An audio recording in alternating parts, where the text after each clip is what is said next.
All right, everybody. Hello. We are in the afternoon, 3 p.m. live stream for KiltzHealth. Hello, everyone. We're on multiple Dr. Kiltz channels, and we have today the lovely Rebekah Bavry with us as a guest. Hi. And I'm going to wait just, half a minute or so, see if we get some more people coming in. But thank you for spending. This is only their second live stream at 3 p.m. in the afternoon. Last Tuesday was one, and Mhm. Thursday was much later. Um, but we did get a good number last Tuesday eventually, Good. and I see people popping up in here. Papa Carnivore, Amy, Hi, Papa Biscuit Carnivore. Boomers, Granny Boo, Good Terry to see you. B, Tammy Jordan, Marilyn. Thank you everyone for being with us. Let me check on something here. Okay. Marilda. All right. So today we have Rebekah Baffrey. She's currently studying to become a family nurse practitioner. She holds a Bachelor's of Science in Nursing from Chamberlain University, a Bachelor's of Fine Arts in Music Performance, with a double major in advertising from Marshall University. Looks like she's a chronic student. She is a Well, I cert. married into the army, so music became moot. She's a certified ketogenic nutritional specialist and a certified primal health coach. Rebecca began her ketogenic journey in 2018 after her autoimmune disorders left her obese with debilitating fatigue, high blood pressure, depression, anxiety. After implementing the ketogenic lifestyle, she regained her energy and better health. She also lost weight, furthering her resolve that low carbohydrate diets were more than it meets the eye.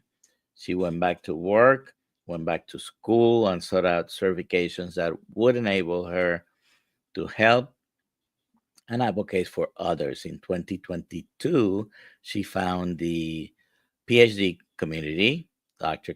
Berry's community, and never looked back. She's now a PhD essential coach for Dr. Ken and Nisha Berry's private community and is the founder of Keeping It Keto.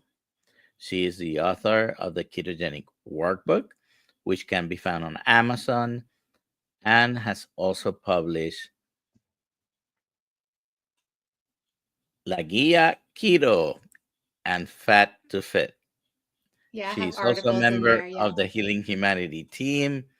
Rebecca is passionate about about thyroid health, endocrine health, ketogenic diets for autism, and autoimmune recovery. She's married to a career Army infantryman and has twin teenage children. So, Which means I'm welcome, very busy. Rebecca. So, first of all, I did read a lot of stuff about you. Why Oh don't you boy. give us the 1 minute version of otherwise who you are and maybe what carnivore has done for you? But I know you prepare a topic Hmm. which is very pertinent to people looking to change their lifestyles Hmm. because it's not only diet, right? It's not only stress, it's not only exercise. A very important pillar of your lifestyle changes should be sleep. So we're gonna Sleep. talk about sleep, and then we're gonna get questions from our people here. But go ahead and tell me about you. About me. So, if you don't know me, you know that I'm kind of a type A personality. very, I have a very bold personality. So I kind of feel like I was born to be an advocate, and I was given to autistic kids that really, really gave me the gumption to be an advocate. And, you know, really all of it boils down to I found health and healing through changing my diet. And I had already gone through nursing school and realized that we were taught so many things that were incorrect, or that, like lies my doctor told me, and lies I learned in nursing school. And, you know, it really just boils down to I wanted to make a difference. And the only way that I could do that is to continue on with my education and start advocating for, you know, um, patience, and for you, and for Joe Blow on the street who's been told the wrong things their whole lives. So this is really, really that's what I am. I'm a huge advocate. I don't know if that's what you were looking for, but Any information is good. So we're gonna give away a couple of books today. One is gonna be mhm. Coach Becca's book. You can find the link in the description. I put it on my channel, and I hope it's in the description of Dr. Kilt's multiple channels. But if it isn't, we'll try to put it on the chat, in the chat right now. But I'm also giving away one of KiltzHealth's Keto's Ooh. Carnivore books. So we have a double prize giveaway today. They're not going to, we're going to give it to two different people. Uh, so Yep. it, what is the hashtag? It's going to be hashtag red. What Okay. is the color So, of my hair? Red. Hashtag red. My nickname in high school. It was not a loving nickname, but I'm proud of it now. so hashtag red. And at the end, actually, maybe halfway through, we give one away and then we do Okay. the other one. But put hashtag red. Uh, all right. So you prepare something for us. I Let's do that. did. So,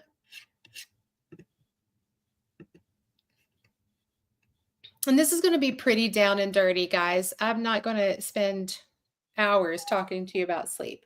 But what I do want to people to understand is that sleep is probably the foundation. If, after diet, sleep is really the foundation of the rest of your life. We spend about what, a third of our life sleeping, because if you have, they recommend 8 hours a day, 7 to 8 hours, and you have 24 hours in a day.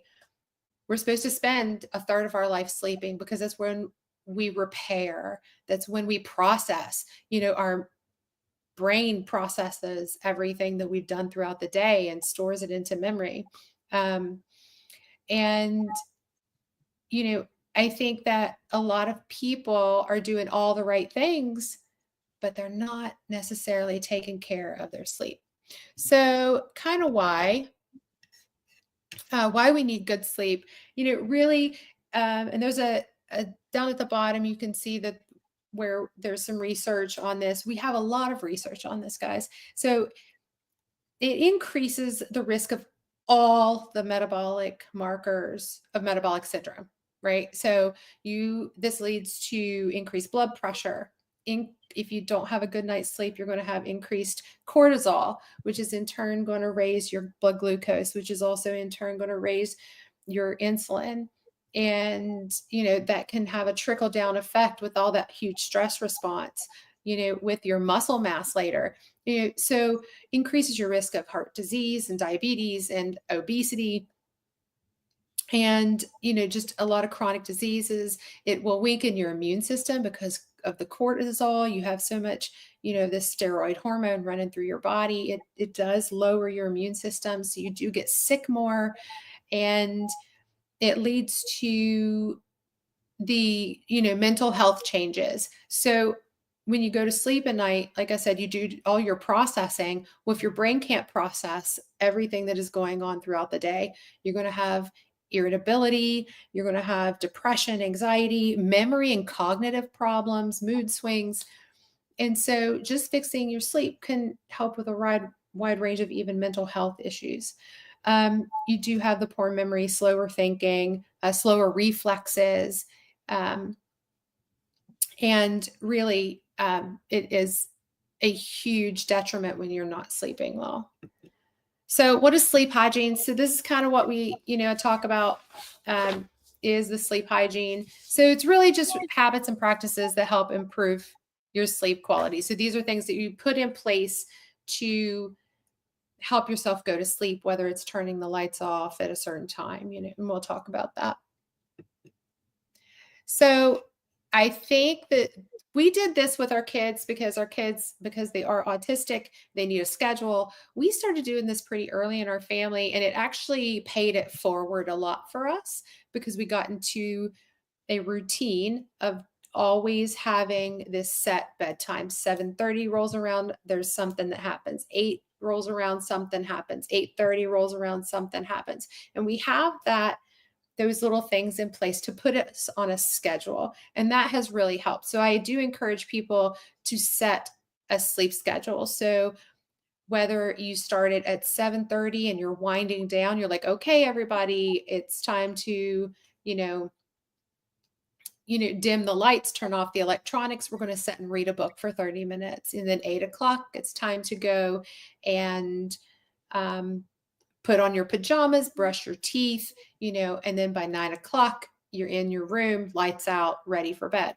And so setting that regular sleep schedule, going to bed at the same time, lights out every night, and then waking up at the same time every day. This is even on weekends. Like you should be not trying to catch up on the weekends and sleeping till 9 or 10 in the afternoon, or taking that Friday evening where you are trying to decide like, well, I'm going to just stay up and watch this movie tonight because it's okay. It's the weekend. I can sleep in tomorrow.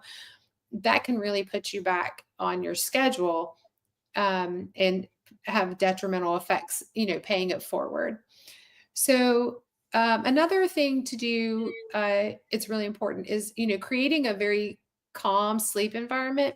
So your room should be used, your bed should be used for really, two things. You've heard people talk about this. So, you know, not having the TV on, um, and, use it for sleep and for procreation or recreation, however you want to look at it.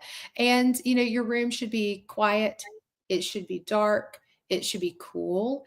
If you're one of those people who needs to have a little bit of fan noise, you can have a white noise machine, but creating that environment, making sure it's not cluttered, because there are some people who can't thrive in chaos like I can. So if your room is cluttered and there's stuff laying everywhere, that can actually have a little bit of like subliminal issues, for your mental health. When you're trying to sleep, you'd be like, man, I really need to clean that bench off, or, I really need to dust that, So having the least amount of distractions as possible can help. Limiting screen time. This is something that I hear so much in practice, that people doom scroll. So they go to bed, they've got all these great things going, and then they're sitting here like this. Oh, did you see that on social media, honey? Just doom scroll, and trying to put themselves to sleep. But what they don't realize is that blue light that you have, like, is actually making your body think it's still very much so daylight.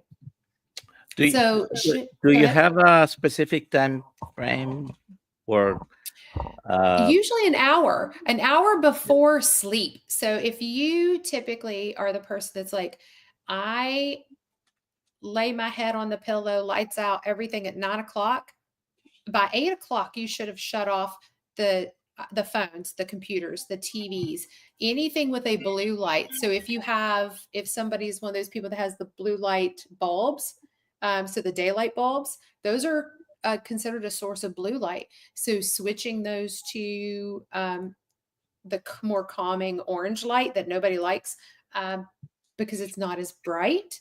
Um, so even turning those off and having like a certain lamp that is a yellow light will actually help that too. Does that help? Yeah, yeah. Remember, I can't see you, so I don't know what you're doing. All I can see is my PowerPoint. Um, so avoiding caffeine. So everybody, I don't know how many people know this, but caffeine actually lasts in your body for 12 hours or more. And that also depends on your liver and how good it's doing, and how like it compounds throughout the day. So if you're somebody that's drinking caffeine into 5, 6 o'clock of the evening, and you're like, man, I have no idea why I can't fall asleep.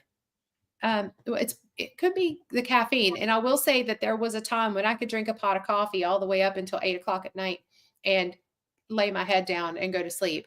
And then I got old. And so now it's like I have to stop caffeine um, right around noon, because if I don't, there's a good chance that I won't be able to sleep. So noon is like noon-ish. You can play with this. Some people can go to 3 o'clock and be able to stop it. But I always say noon, because that gives you a good 8 hours for it to get out of your system. Although some studies do show that it can last up to 12 hours. Yeah, so some people can have it after 8 or 9 in the morning because it will still have an effect at bedtime for them.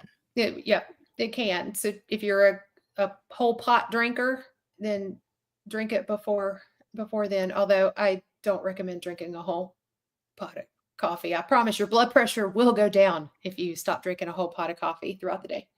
Um, Relaxing. So this is something we don't do very good as a society. We don't relax enough before bed.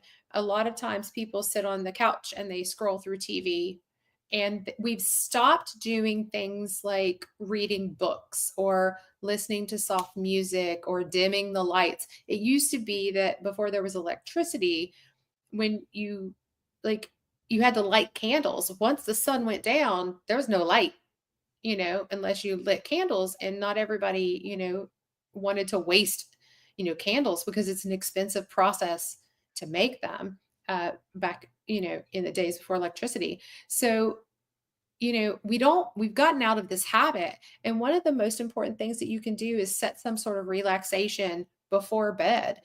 Um, so you can do a process where you dim the lights and read a few chapters of a book or listen to some music, or you might dig into some like guided meditation and just kind of start that unwinding process. And like I said, it's really good to have this routine. And like at our house, it starts at 7:30. So at 7:30, my kids are taking their supplements. Kids with autism don't sleep well. They don't make enough melatonin. I bet there's like a disconnect. So they take their supplements at 7:30. By 8 or 8:30, they were like, hey, electronics off, guys. And then it's lights out at between 9 and 9:30, depending on the day for them, if we're getting back from a late event or something. But yeah, so creating that routine, setting little alarms until you get into it, and setting that relaxation time to actually start to wind down. So in conclusion of my actual presentation, it is crucial for your health and your mood and your overall well-being. Um, and doing the little simple changes can improve sleep quality. There are things out there, articles on how to set like little sleep habits and little habits to change. There's one from the University, I think, of Arizona. It's really good. Um, but you'll have to go out there and find it, because it's kind of hidden on the depths of the interwebs. But just go and Google like how to create good sleep hygiene. And there's a lot of people that have these wonderful like articles, and it's just like little tiny things, and just little tiny habits can really, improve your overall sleep quality. And all these things that you mentioned not only improve your sleep quality, get you ready for sleep, which because you want to shut down your body gradually, right? Yeah. Most people cannot just lay down in bed and out like Lights a out. light, right? So you're bringing your body, you're setting things up to shut down gradually. Hmm. All those things also help with your blood pressure because doing all this routine, let's say an hour, you start doing any of these things will have an effect on your blood pressure. And studies have shown that you can decrease your blood pressure by doing many of these non-drug Hmm. interventions.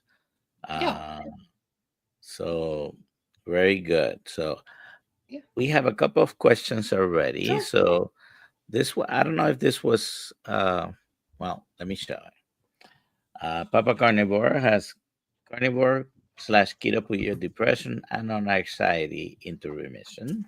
If so, what's your best recommendation to accomplish this? So I have high anxiety constantly just because I literally am always studying and going nonstop, but I thrive in chaos. So that's okay. Depression, yes. So um high fat is probably my biggest recommendation for mental health issues, because you want to get your ketones to a therapeutic level. So moderate protein and higher fat is what I recommend. Yeah, proper, even if you're not fully carnivore, a proper low carb diet Hmm. is low carb, moderate protein, high fat.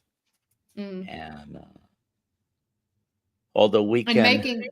we can discuss the nuances, Mhm. but that's basically what it is. It's low or zero carbs, moderate protein, high fat. You were gonna say. Yeah, I was going to yeah, I was going to say just making sure that you're eating eating the high fat. As long as you're in ketosis and eating the high fat. If you're somebody that's keto and wants to, do mental health, you can absolutely do it on keto. Um, then you can do it on carnivore. So that's more about the level of ketosis in my mind. Do you track your ketones? I do sometimes, yeah. I can tell you that I like being between 1 and 2, up to 3. Once I go over 3, I get really anxious and jittery and feel and I'm like, no, no, no, no. So I have to bring it on down. Uh, a Get a little bit good over bolus of protein in to knock it out. a little bit over a year ago, um, when I was going through treatments, part of my Mhm. regimen was fasting 2 days before and 2 days after. Yeah. So in one of those times, uh, I could feel one day that I was really into ketosis, and I checked my ketones; it was like 6.5. That only happened once because he actually did not make me feel that good. Very good. Yeah. No, it's not. And I've talked to Dr. Laura Buchanan about this, and me and her have chatted about our ketone levels, and both of us do not feel very good. Once we get above 3, we don't feel very good, and um, we you have to really get in more electrolytes because you're going to diurese more if you're in ketosis, like higher levels of ketosis. Hmm. So just really pumping in Yeah. some more electrolytes and salt. Nutritional ketosis is considered between zero point 0.5 and 3. Mhm. And if you have any specific issues where we already know ketosis is very helpful, whether it Mhm. be in seizures or mental illnesses or Mhm. you're dealing with cancer, those things, you probably need to be on the highest level of ketosis Mhm. that you can, but you don't need to be uh, that high, by the way. Um, If you're just a normal person, yeah, yeah, not dealing with neurological stuff. Yeah. yeah. By the way, you mentioned Dr. Laura Buchanan. She's a family Hmm. physician, and uh, she's going to be with us in about 20 days. Uh, Aw, great. so we'll have it June 3rd, I believe. It's the time. All Oh, right. good. Uh, Let me get this out of here. He said, does taking a shower help? I didn't answer that question. I probably should answer that question, shouldn't I? Which That one? depends Well, on the go ahead. Go ahead. person. If you see a question, go ahead and. What he said, does taking a shower help for sleep? Now, Uh, not okay, showers help for me, but baths do not. So it's individual. Like baths ramp me up. So if I'm like, man, I can't get my brain to function, I'm gonna go take a really hot bath and set in super hot water. But if I want to sleep, I'll take a hot shower standing up, and that helps me. So it just depends on the person. to me, if I take a shower in the morning, uh, I do a hot shower always and then finish with cold water in the morning. But I Mhm. never do that before bedtime because that wakes me up. That will wake you So, up.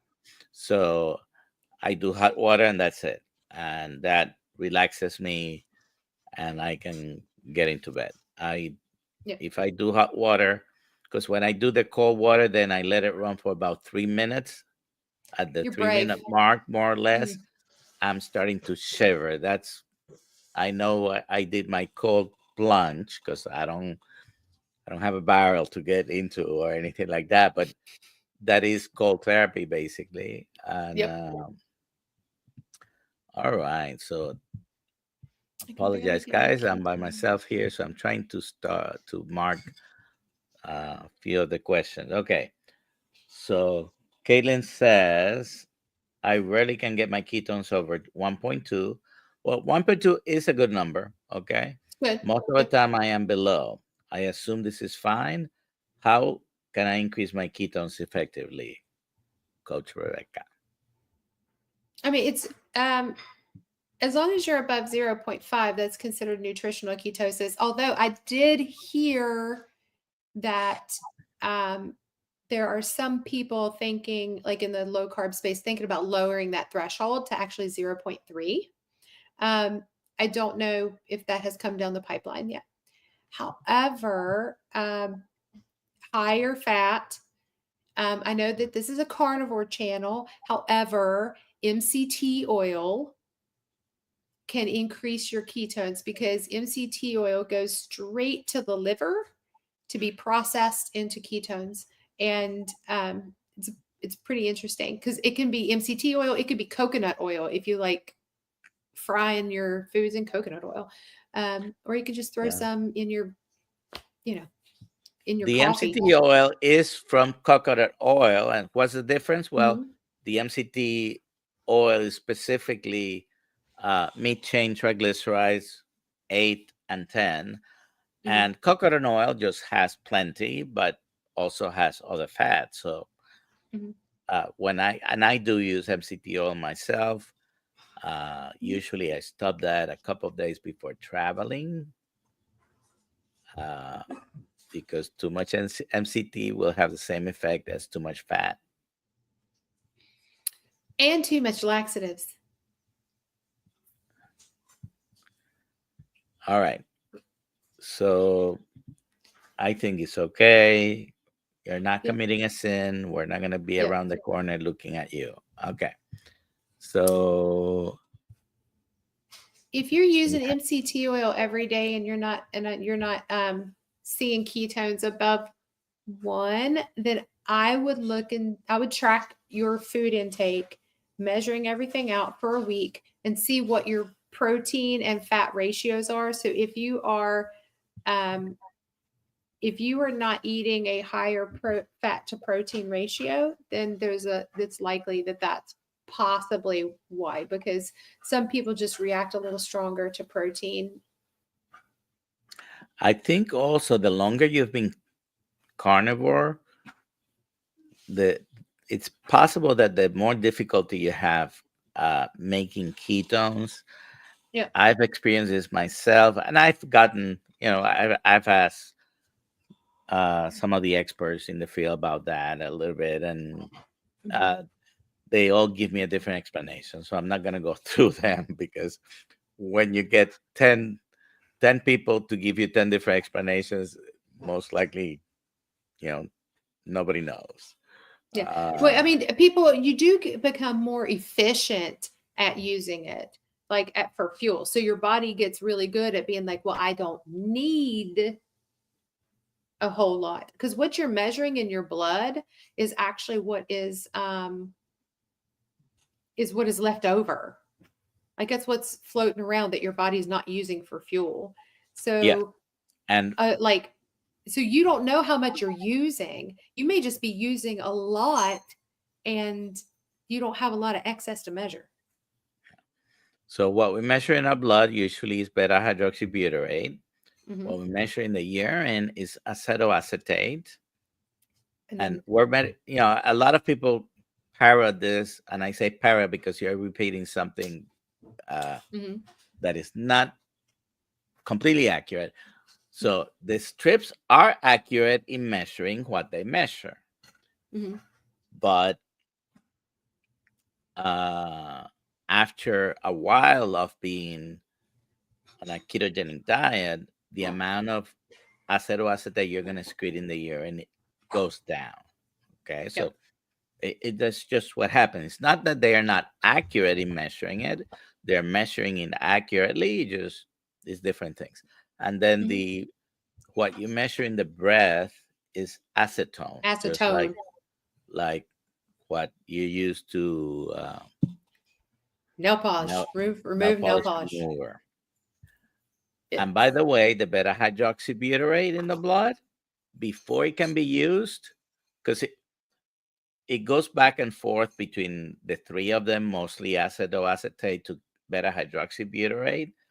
And before you actually can use it in the mitochondria, it has to be converted back to acetoacetate. yeah, and it does. Isn't it two molecules? It's two molecules of acetoacetate. I think beta hydroxybutyrate, before it can be used, has to be converted back to two molecules of acetoacetate. I think that's what Bart K told me. I think he might see this and tell me I'm crazy That's or wrong. He'll just tell me I'm wrong. question. I have found since being on carnivore that I just don't need more than 6 to maybe 7 hours of sleep a night, and I feel great unless I assume this is normal and not concerned. So, but before you answer, because I want you to answer, but uh, the question just slipped my mind. I mean, what I was going to say slipped my mind. Go ahead and answer that question. I'm just going to say, as long as you feel good, you do not you do not have energy issues. You aren't getting up and your fasting blood glucose is shooting up all of a sudden, because you didn't sleep, and you're not suffering from, chronic fatigue, mental impairment, because all of that is symptoms of you not getting enough sleep.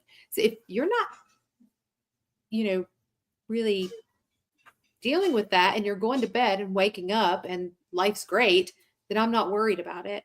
But what I see chronically is usually that this is not the norm. What you are experiencing is not the norm. Uh, I did remember. So, Okay, good. sleep is, I dare say this, sleep is more important for autophagy than Hmm. fasting because Agreed. the sleep is the time period, extended time period every day to recharge your batteries, to take out Yeah. the garbage, to do cleanup. Okay. And this Uh-huh. is literally what's happening. And a lot of people might, it could be because of personalities. There's some people who tend to sleep more than others, period. Hmm. but sleeping only 2 to 3 hours is not good. Mm-mm. Now, when I was doing my residency training, I could I could be on call, and when I was on call, usually I was really just busy because we did have a room for sleeping if everything was quiet in the hospital. Not a good word to say in the hospital or emergency room, by Never, the way. never say But that. if everything was okay, you could. But I very often I did not get that time, so I would start one, let's say on Monday at 8 o'clock in the morning, work my regular day schedule, be on call at night, busy. The next day, I was back to my regular day schedule. And then when I was about to go home, because I did family medicine and we did OB, I did deliveries, a pregnant patient would come in and then I would have to stay with my pregnant patient until the following day. So very often I spent 3 days in the hospital. And when I got home, I had not had a minute of sleep sometimes. And of course, after 3 days, doesn't matter who you are, you are ready to go to bed. Crash. But I, today, being with more years of experience on my body and my brain, I would not be able to do that. I would not. Yeah. I don't think we're meant to do that. So that time I got is, away with a lot of stuff like that in my 20s, but it will catch up with you, I promise. oh, yeah. A meal of Give an high fat, example of a meal of high fat, moderate protein. a ribeye. A ribeye. It's like a perfect it's like a perfect ratio for high fat, moderate protein. I think 16 ounces of ribeye is approximately 122 grams of protein. Okay. Where's the beef says, is it a cortisol issue? Why many keto carnivores, including myself, wake up daily at 3 to 4 a.m. no matter what? Oh, so Dr. Barry has a theory on this, and that Go it's ahead. that people are biphasic, that we should have biphasic sleep patterns. So back in the day, apparently, when we were hunter and gatherers in tribes, you would sleep for a certain amount of time and then you'd take your turn as a watch, like guarding. And so you would sleep for 5 hours, get up for an hour or two, lay back down when it was somebody else's time, and sleep for another 5 hours. And it was like biphasic. And there are people talking about this and have done studies on it and have written articles. And you can go out and hit up Google and look up biphasic sleep. um, So but it seems to be something that happens I am after, seeing it more you and know, more. you after you become carnivore, very low keto, very low carb, ketogenic diet. This happens more often. And I think one of the reasons is, I'm not that disputing the biphasic sleep. If you split your, used to be, I was told by someone, no, everything has to be all at once at night. And I've changed my mind about that. Uh, so if you need 2 blocks of sleep, then fine. If you ask Dr. Kills, if you get up at 3 or 4 in the morning, just get up and do something, uh, and then take Yeah. a nap during the day if you have to. But I think Yeah. one of the things that happens is we talk about carnivore things that happen, carnivore sin, and we talk about decreased anxiety, decreased depression, better sense of smell, less body odor. Right, all these things are governed by hormones. Okay, and I think we become more sensitive to the action of hormones in our body. We Oh, I learn agree. to we learn to detect when we're hungry Better. and Hmm. when we're full better, right? I think that it has to do with the hormones. the the I agree. dawn phenomenon. It everybody has that rising hormones in the morning to Mhm. get you ready to wake up. So yes, cortisol and catecholamines and many of the hormones that we have just go up in the Mhm. morning to get you ready to wake up. So are we more sensitive to that? Probably. I think. All right. I'm sorry. I did cut you off. What were you gonna say? No, I'm just saying I absolutely agree because if you look at like the studies they've done on ketogenic diets and like all the different hormones, like one of them in particular, because I am a thyroid nerd, is that um, TSH. So you see that T3 goes down on a ketogenic diet. And this is why people are like, oh my gosh, it's so bad for the thyroid. But what we're not seeing is that the TSH, Symptomatology. well, symptoms and TSH is not necessarily rising. So you might get a drop in the T3, but not a rise in the TSH. So that tells us that our T3 receptors and all the things that it's meant to do is happening the way it's supposed to, because when it's broken the TSH pumps a bunch out. And um you know, yeah, so I agree. I think that we're just becoming more sensitized to hormones. This question we already answered, so we'll go over to the Yep. next one. My Oh poop on boy, oh five boy. eggs, half a pound of bacon, 1 pound of a burger is always a messy soft, and a lot of toilet paper wipe. What should I do?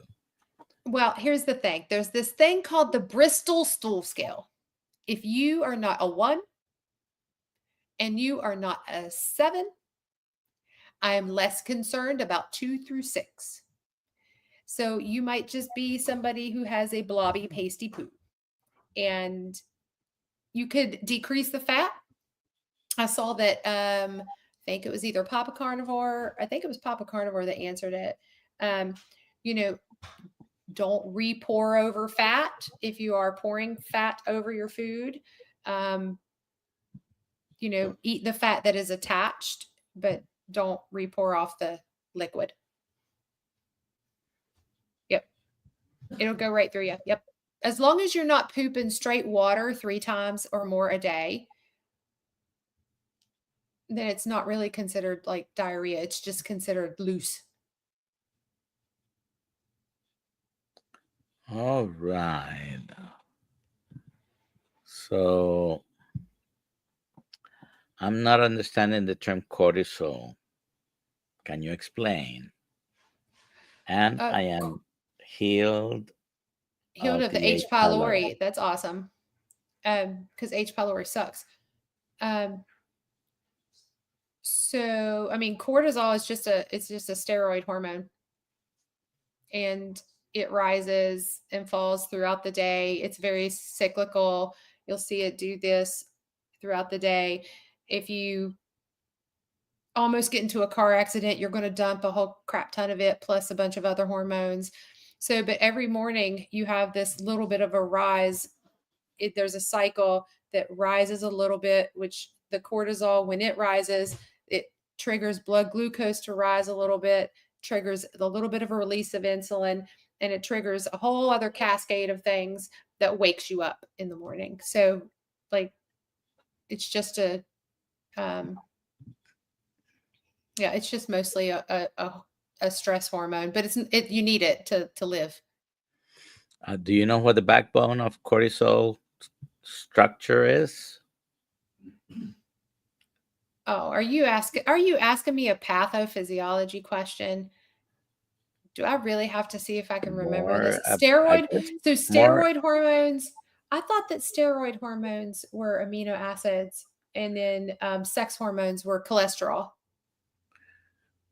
So anything steroid, backbone is the same as, because all the sex hormones are steroidal hormones. The backbone is cholesterol. Is it all cholesterol? Is it still cholesterol? Okay. Well, I Yep. knew that all the sex hormones were cholesterol. So All right. If you have any more questions, put them in. I am sorry if I missed some of them. I Uh, don't. I thought I saw somebody say something, but you might have answered. You might have pulled it up. if you remember, No. go ahead and answer it. Rick says, I never hold back on the Lord or tallow. Yeah, this is a question for tomorrow. Rick is going to be in the morning, I think, right? Uh, I got to ask him. Remember that, Rick. Are you still having the carnivore high fat side effects? The only thing that I have really wanted to eat lately has been like I'm on a chicken kick. I know somebody was like, it's a $122 for a 1 pound ribeye. I'm like, I don't. There's 17 something a pound here for ribeyes. So just FYI. Yeah. I sometimes go to a Spanish supermarket. What they have there is not prime or selective, and not or a choice is select.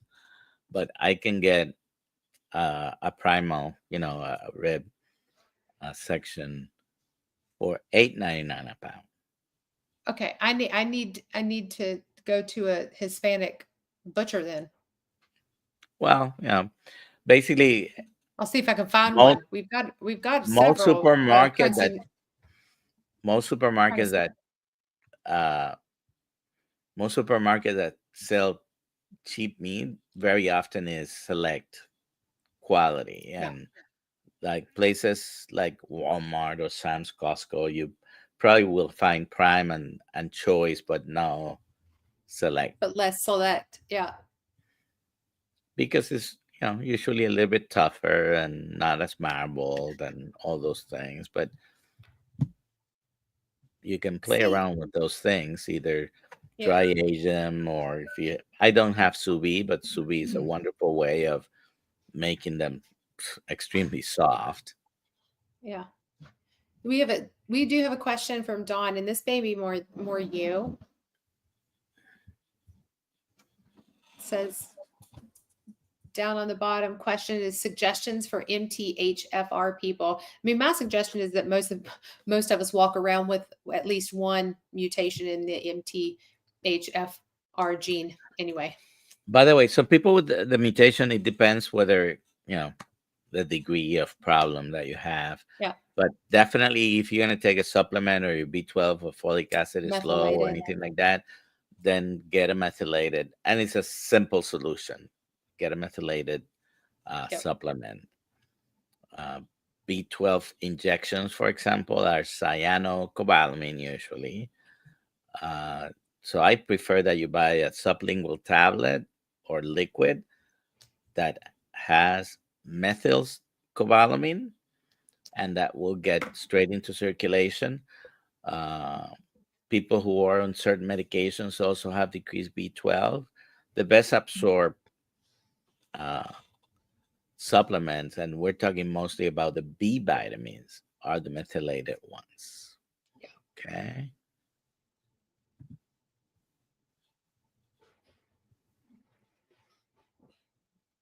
Okay. Erich, work on that. yep. Uh, Rick says that lard and tallow are the foundation of the heart attack diet. I mean, I guess so. It depends on your definition of the heart attack day. I know he's being funny though, because it's Rick. Well, he calls his fried chicken heart attack chicken. So I last weekend I fried some chicken in tallow. I also fried some beef bacon in tallow, and I sent him pictures. So, but that's the foundation of the heart attack diet. Mm-hmm. All right. Heart attack So chicken. here's the question we're talking about. I think we just answered methylated supplements are the answer to Yeah. that. making sure your homocysteine levels are good as well. Oh, okay. So yeah, It does Dennis sound had like the same Wagyu. question I had. It must be what you or something. All right, we have a question, and I forgot at the half hour to give out the book. We'll do them consecutively. Okay. Uh, could Don't my forget to put waking up? hashtag red. Hashtag red in the chat, people. Hashtag red. Amy says, could my waking up at 3 every single night of my life and not going back to sleep but being exhausted be from a sugar drop? On people with diabetes, there is a phenomenon that happens in the middle of the night, especially if you're using insulin. But I don't think this is But what you're she talking doesn't about. I don't think she doesn't have diabetes. Yeah, it's one of the 80 something things that she doesn't have, Amy, right? Yeah. Will protein help at bedtime? Butter doesn't help. What do you think? Maybe. I mean, maybe it will. I would wonder why, like, Amy, are you waking up and like your mind is racing, or are you just wide awake? Like, are you tired wired? Like, what is it? Oh, methotrexate. Yeah, Yeah, Tammy, you it have to sounds have like the she was. folic acid with that.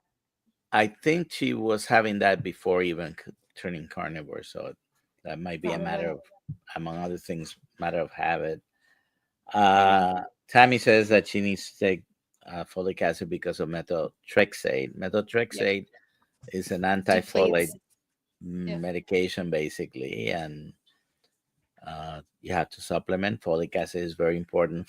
Folate, by the way, is very important for pregnant people. So even if you're planning to Methotrexate. get pregnant, Yep. you should be taking probably some Yep. multivitamins. Yes. Uh, And if you're on methotrexate, it has a black box warning of do not take during pregnancy because it of fetal demise. yeah. So here's the explanation to the amount. She was just fibbing. Facetious. Um,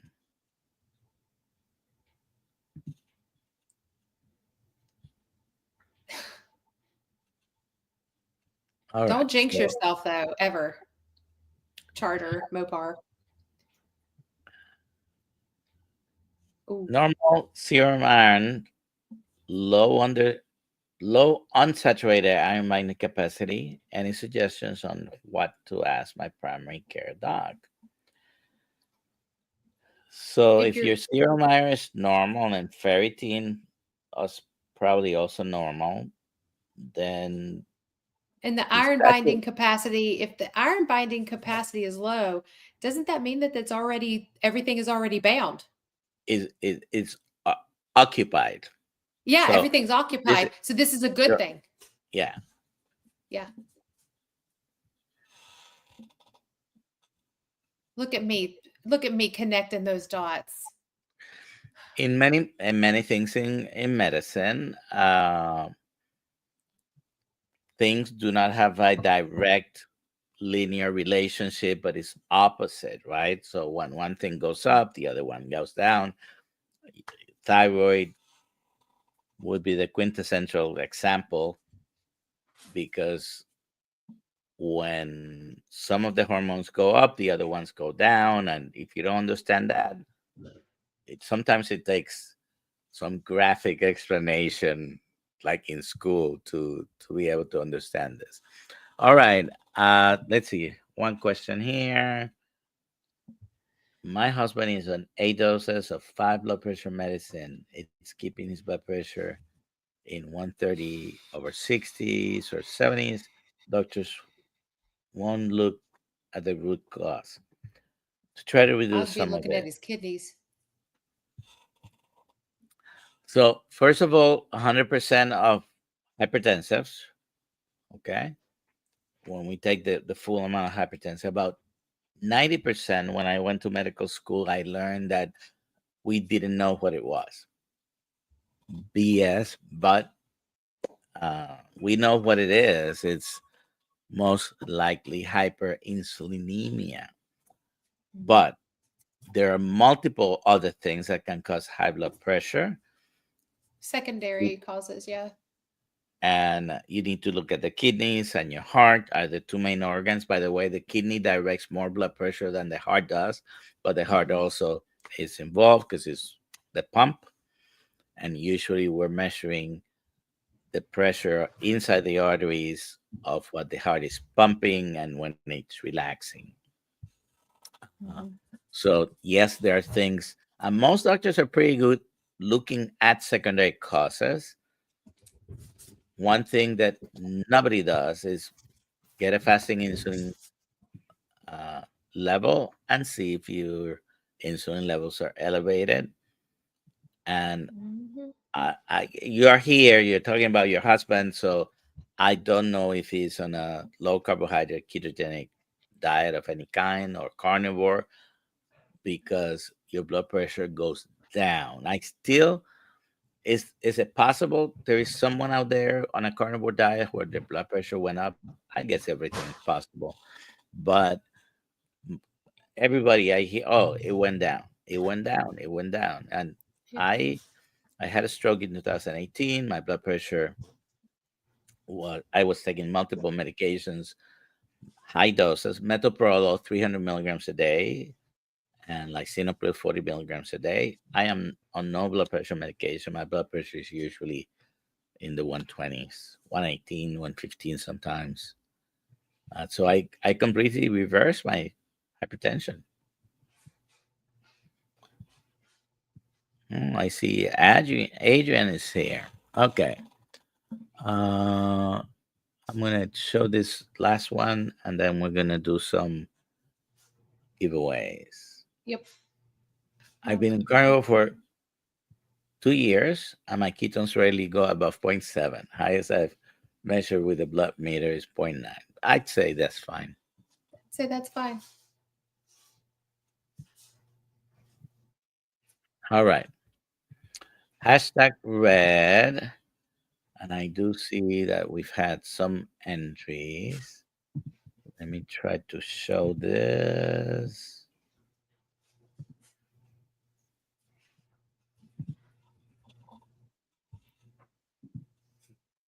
Hashtag red. And here we go.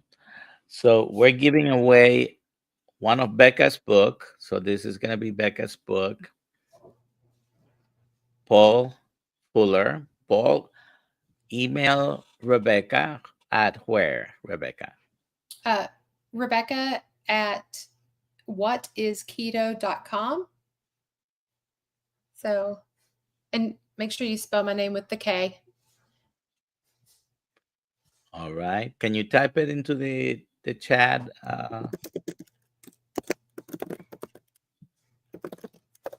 I don't know. Hopefully, it will post to your channel too. We'll see.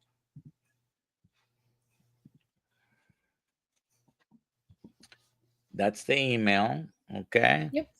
And Email me and now, I'll send you a copy of my book. and we're going to give the KiltzKeto's Carnivore book to the next winner here. You don't have to put your name again if you already put it, but if you haven't, hashtag red.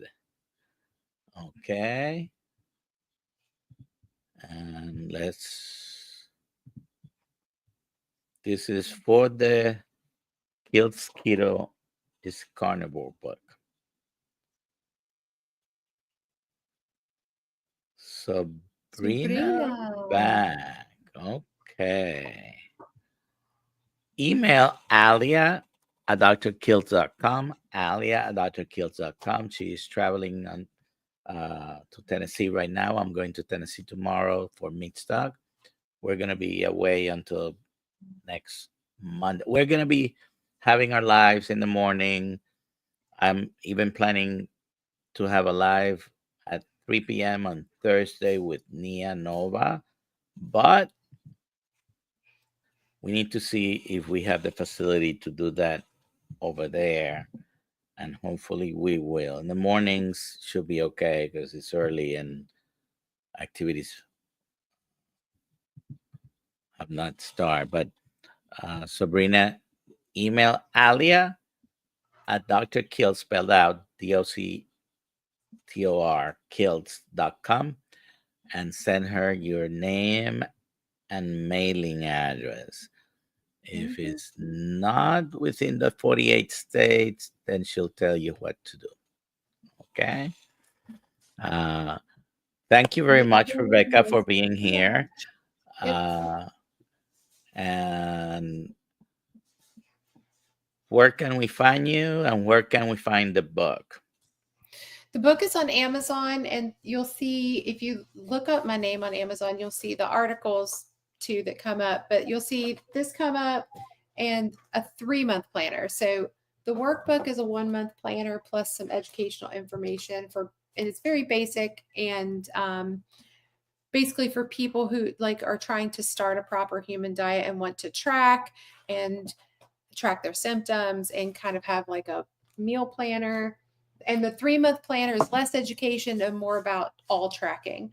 So you can find it on Amazon, and then you can find me on YouTube at Rebekah Bavery CPHC. And yes, Charger Mopar, you need to write a book, Rick's Heart Attack Diet. Absolutely. That would be hilarious. And I would totally love to write the introduction for it. So, and it could be funny. Um, And yeah, we can it find could you be a also parody in the book. PhD community, right? PhD community. You can find me at the Healing Humanity community and random places like Dr. KiltzHealth's community. And are we allowed to say where you're working? You can. I have asked them to not announce it to the world, Okay, but I won't say. you can say it. I just don't want them to announce it to the world because they might have more followers like looking. But yeah, so I'm working as a coach at Revero right now as an independent contractor. So I do contract work through for them. And currently you're doing coaching there. Yes, as a health coach. Yes, not as a nurse, as a health coach, which is All right. difficult to take off those hats. All right. Well, thank you for being here. No, thanks for having Uh, me. I think this is a very important thing that we sleep well. Sleep hygiene is very important. Remember, use your bed for only two things. Even if you want to read a book, don't read it in bed. Go and sit, read, Oh, fall asleep. I, some people fall asleep reading in bed, but the bed should be for two things. That's my take on that. It should be for sleeping and for one other thing. and on that note, we're gonna finish here. You have a good night, everybody, and we'll see you tomorrow morning at 6 a.m. I believe it's Rick Rodriguez who's gonna be with us in the morning live. Charger Okay, Mopar. bye bye.